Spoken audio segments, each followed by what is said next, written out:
The Innovators Network. Welcome to the Killer Innovation Show, the longest continuously produced podcast in history. Each week, Phil McKinney brings you the insights and strategies to amplify your creativity and innovation skills. Here's your host, Phil McKinney.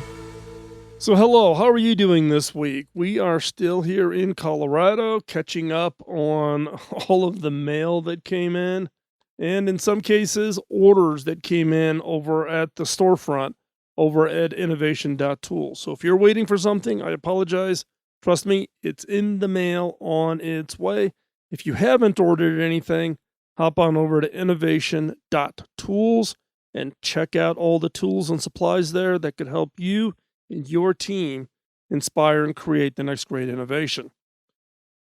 Some of my biggest innovations, people have asked me all the time, what was it that kind of was the spark for the innovation that won this product of the year this year or became a big win in the marketplace on another year?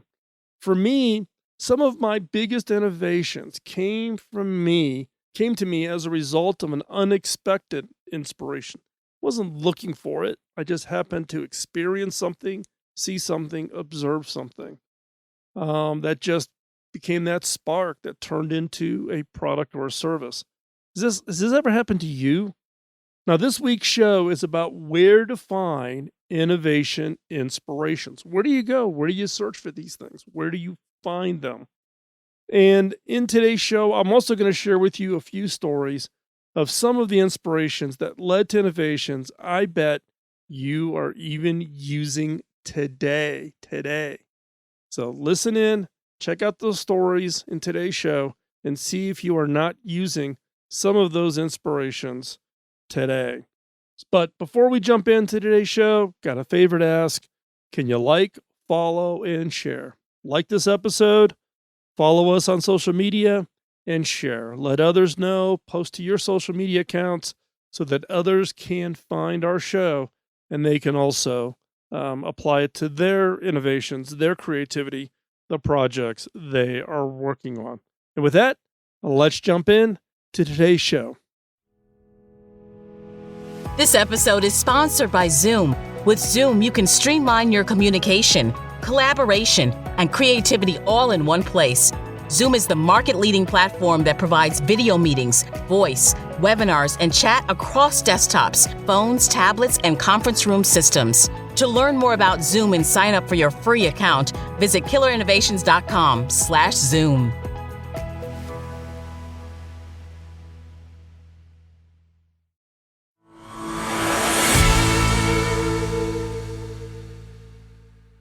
How do you find exceptional ideas that can lead to market-defining innovations? Where do you go find them?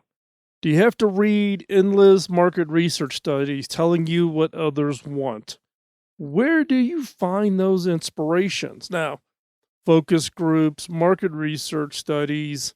I've talked many times about my previous practice when I was the CTO at Hewlett-Packard, going into retail and watching people buy product. And if they did not choose an HP product, maybe they looked at an HP laptop, but they bought a competitor's laptop, I would instantly interview them to understand kind of what was the decision criteria. But where do you find your inspirations? Now, we've talked about looking through fresh eyes. Fresh eyes being seeing something as if you were seeing it for the very first time, to have that same awe and wonder you have when you saw something for the very first time, even though you may have seen it literally thousands of times.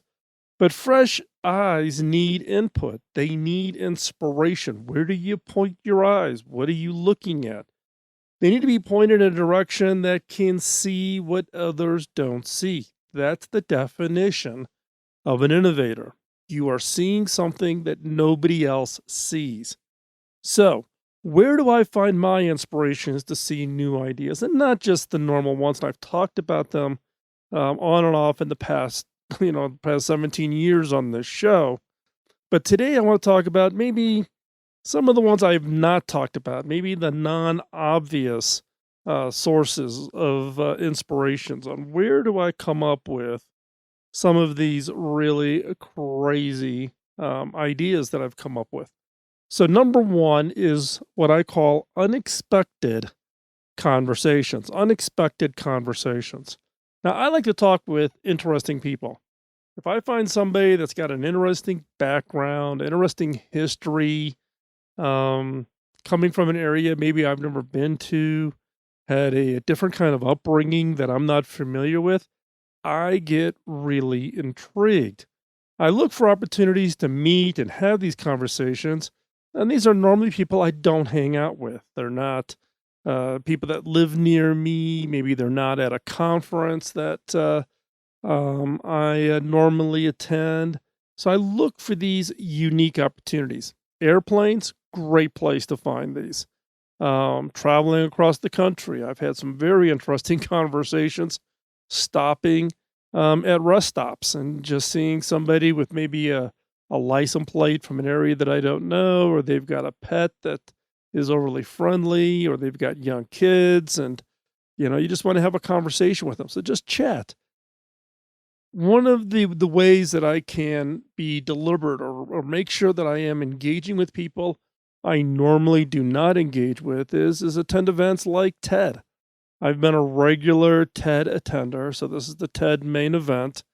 Starting in Monterey, went to Long Beach, and then to Vancouver, and then with COVID, it was canceled. The next one's coming up here in another month or so. It'll be in Monterey, California. But these are people from all walks of life, from all over the world, coming together. And it's a little bit of a different event because everybody's talking about ideas. Now, you can just go in and have great conversation and feel good and, wow, that was interesting and fun. But you need to be an active listener, not just be there to have great conversation. You need to be an active listener and ask great questions. Ask the next question. Dig a little deeper. Peel the onion a little bit further to try to uncover something that is just not obvious. So the objective when I get done with one of these conversations is to walk away with at least one exceptional idea. Now, I have a canned set of questions I ask people when I have these unexpected encounters, like, what are you curious about? What is it that you're really curious about that you've been reading about or investigating, or things that are just kind of rattling around in your head?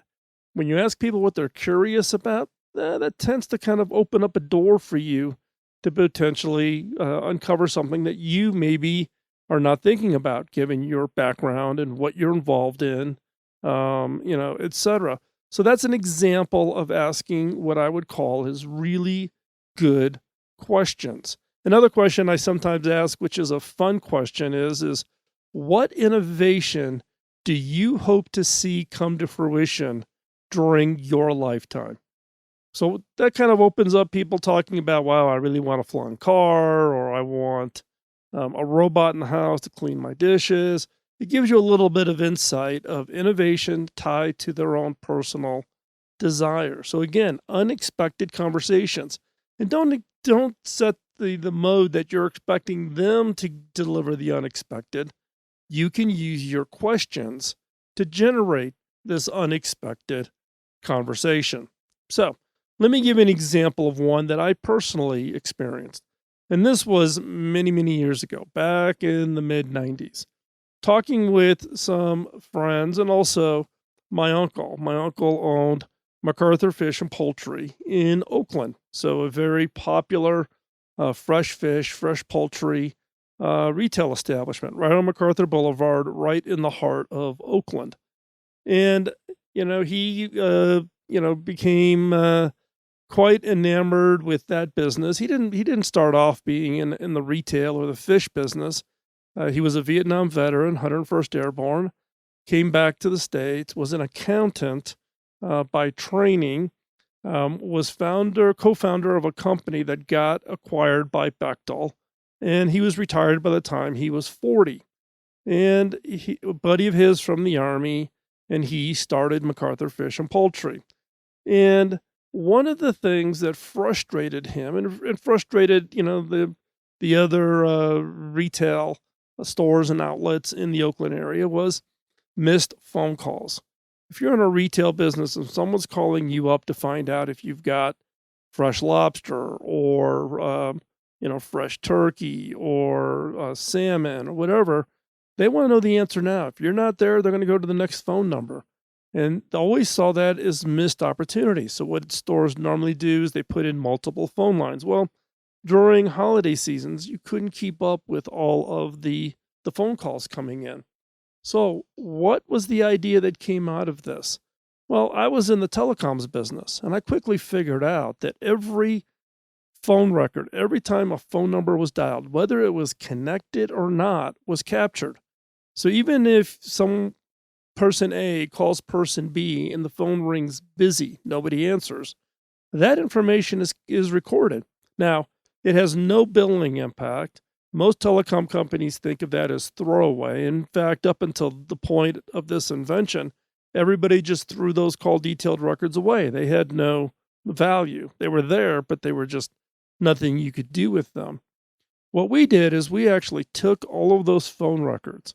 We would then, soon as someone called and got a busy signal or got a no answer, we immediately took that call detailed record, reverse looked up the information, name, phone number, address of the person calling. We then put it into an email and we sent it to the store owner. So the store owner would get this email saying, Bob Smith just called, got a busy signal. Here's his address. Here's his phone number. Then the business owner could call them back and say, hey, Bob, I saw that you called me. Sorry, I wasn't able to take your call. Can I answer what questions do you have? And retailers found that they could actually close much more business. They looked much more responsive.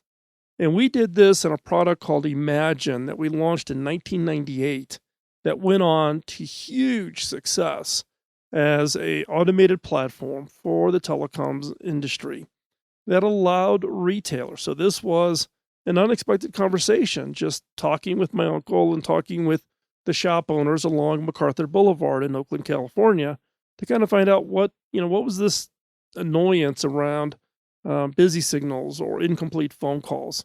And so that unexpected conversation led to an invention that actually became kind of the cornerstone of what was Telligent, which then grew to be a $3.1 billion business. So never underestimate the value of an unexpected conversation. Some other interesting areas that, became, part of this, looking for these inspirations, was around, doing the unexpected, finding something and just being observant. So number 2 is being observant of what annoys you. Now, in many cases, we have annoyances, things that kind of bother us, but we don't really think about it. They're not conscious annoyances. They may be just something that we've just developed to work around. But they can also be annoyances that someone close to you in your family, that they're experiencing. So what is causing this annoyance? And then asking yourself, well, how could you take away this annoyance, right? So how could you take away this thing that just is kind of nagging, at you? So, for example, smartphones. Now, smartphones in the past used to not be all that smart. Now, keep in mind, I've been in the mobile phone business since the late 80s. So, been around in this industry for quite some time. And I built many of the early mobile phone companies, including Vodafone, Monosmon, which is market one for Vodafone in Germany, MTN South Africa, OmniPoint, which was the first GSM carrier in the United States. But when you looked at the actual phone handsets, what they used to call a smartphone was not very smart. They were basically single task, single app at a time. You could play Snake on a Nokia phone, but you couldn't have in the background downloads or streaming and those kinds of things happening at the same time. And you really had a very poor excuse for any kind of alerts when you had a calendar or meeting alert pop up or a new email maybe came into your mailbox. The the group that really solved this problem was Palm. And Palm had transitioned from the old Palm Pilot to developing an entirely new concept of an operating system called WebOS. Now, the WebOS team solved this.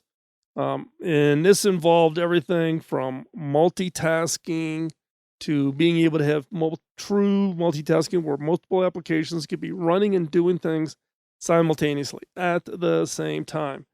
And in fact, I loved, not just liked, I loved WebOS so much that I helped talk HP into purchasing it to the tune of $3.5 billion. That's a B, $billion. And we acquired Palm. Now, WebOS had everything from multitasking to a very sophisticated alerting mechanism that did not eat and burn up your battery, very long battery life in the phones. It was what I would truly call the top of the line, best smartphone approach out there. It even was way ahead of Apple and others. Now, all the smartphones today all have multitasking. They have the cards that allow you to flip between different applications. Those cards, the whole card concept, where you can flip easily back and forth between all the applications running on your phone, that came from WebOS. WebOS developed that first. And so even what you have today in your smartphone came from this, from the Palm team and at WebOS. So thank the Palm team, Andy Grignon, and all of the engineers at Palm that developed WebOS. Now, this came again from Annoyances. Andy and the team were annoyed that you could not, even though you had a very small device with a small processor in it, you could not do true multitasking. They solved it and turned it into what I classify is an exceptional idea that went on to become a great, great product. Now, there's a lot of other, issues and challenges that came as a result of that. But I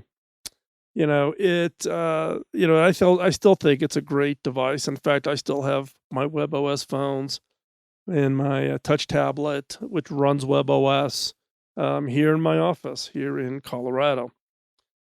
Number 3. So you get, we talked about annoyances. What's number 3? Number 3 is asking questions. Asking questions. Now, this is actually going in and thinking and asking questions to everything you are doing. And the questions are typically the journalistic questions of who, what, where, why, when, how. And when in applying these questions to everything you are doing, everything you are accounting, it allows you to go deep into an area of interest. Now, for instance, right now I am reading a book. It's titled, "This is How They Tell Me the World Ends." Lovely title, huh? This is how they tell me the world ends. The subtitle is "The Cyber Weapons Arm Race." It's written by Nicole Perlroth from the New York Times. She's a phenomenal writer, by the way. I love this book. It reads like a thriller. It's a true page turner, even though it is a nonfiction.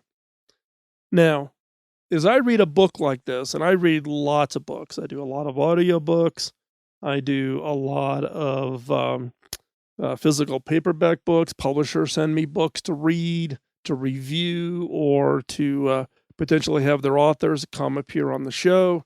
So I get tons and tons and tons of books. Now, books that I really get engaged with, where I'm really interested in the subject matter, I've come up with, a way to generate ideas, and that is by asking these questions. Dig a little deeper. Don't just take the words on the page and flip the page and go on.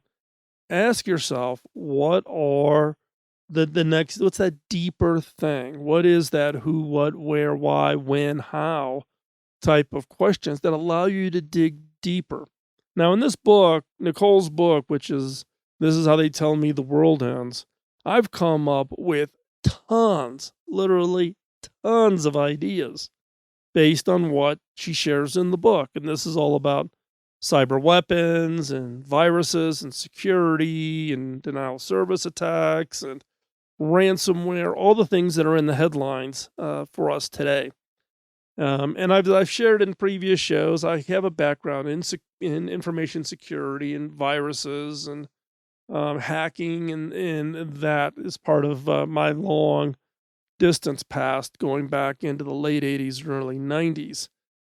But this is just one example of even something as simple as sitting down and reading a book being deliberate. My objective is to come up with at least one interesting idea from every chapter, And I've shifted, and I've talked about this, about the tools and how I capture these ideas.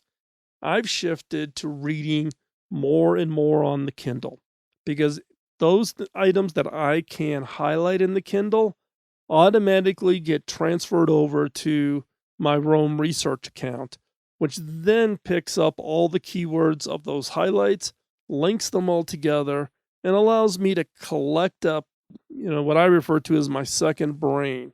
It keeps track of all those connections of everything I've read, all my notes, my magazine articles, my books, even my podcast that I listen to, all can appear in my Roam research. And if you haven't heard that show, go back. It's, 6, 7 shows ago. I talked about the tools I use, and I walk you through my workflow on how I load these kinds of information into my second brain, which then becomes the source for exceptional ideas, which then in turn become the next great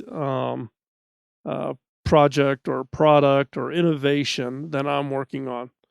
So in conclusion, these are just a few areas of inspiration that lead to exceptional ideas, right? Unexpected conversations, look at those annoyances, ask questions. The key here is you can find inspiration everywhere. There's literally inspiration everywhere. If you're sitting here listening to this podcast, if you're in your car or you're sitting on the couch, you can simply just look around and you can find something that inspires you to then come up with an exceptional idea that can lead to an innovation. And also be aware that in some cases, that inspiration can come in the strangest areas. That conversation with somebody who you just don't think it's going to go anywhere, you just happen to ask the right question that then opens up that unexpected insight, that unexpected idea. Or being very observant about the annoyances that are out there. Or if you're reading a book or listening to music, check out, ask those questions, and you can come up with those ideas. So, here are the steps. If you want to be inspired to come up with those exceptional ideas, here are the steps. Number 1, be highly observant. Open your eyes, pay attention. Just don't kind of glance around and let it slide over you. Be highly observant. Notice things. Notice the little things. Notice the big things. The key is be observant. Number 2, be deliberate. Be deliberate. Challenge yourself to find ideas in everything you do. So every action you take, be deliberate about looking at that item, that activity, whatever you're doing. Every activity, every conversation, every book, magazine, movie you see, be deliberate. Capture ideas. Capture the good ideas. Every book, generate one idea per chapter. Every conversation, one idea from every conversation. Every book, magazine, movie, every activity, capture those inspirations. Capture those early nuggets. And then number 3, take action.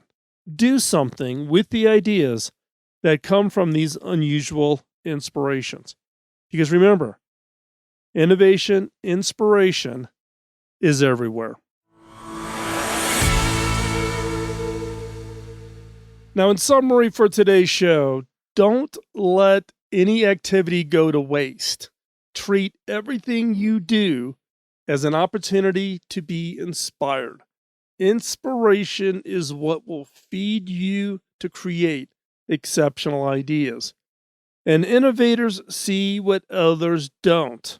So be deliberate, be observant, because innovation inspiration truly is everywhere. Thanks for your time in today's show. I do greatly appreciate you taking the time out of your schedule to listen to the show. Hopefully you find it beneficial. Would love to hear feedback from you. You can post a comment wherever you get your podcast. You can drop me a note over at phil@killerinnovations.com.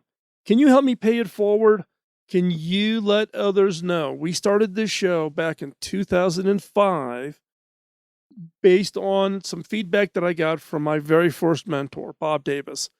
He was my first real boss. And many, many years later, when I went back to thank him for the time he put into my career, establishing the foundation that put me into a position where I am today. And I wanted to pay it back. And he laughed and goes, "You can't pay it back. You have to pay it forward." And that was the inspiration for the show back in 2005. And we are still paying it forward today. And I need your help in paying it forward by letting others know about the show so that I can have that impact. I can pay it forward to more and more people. I would greatly, greatly appreciate it. Can I also ask one more favor? Tell our sponsors that you appreciate their support of Killer Innovations. Without their support, it would be much harder for us to keep to the schedule of doing a weekly show. In 50 new fresh episodes every year. We don't do the 12 or 15 for the year and then just do reruns. We do 50 new fresh shows each and every year. And we could not do that with the staff and team that supports the effort here without the support of our sponsors. So can you hop over to the sponsors and thank them for their support of Killer Innovations? I would also greatly appreciate that. Get inspired this week. Find that next exceptional idea, and we'll talk to you next week. Bye-bye. Podcasting nonstop since 2005, this has been the Killer Innovation Show on the Innovators Network. This show is distributed by the Innovators Network. For more information and other great shows and content, visit theinnovators.network.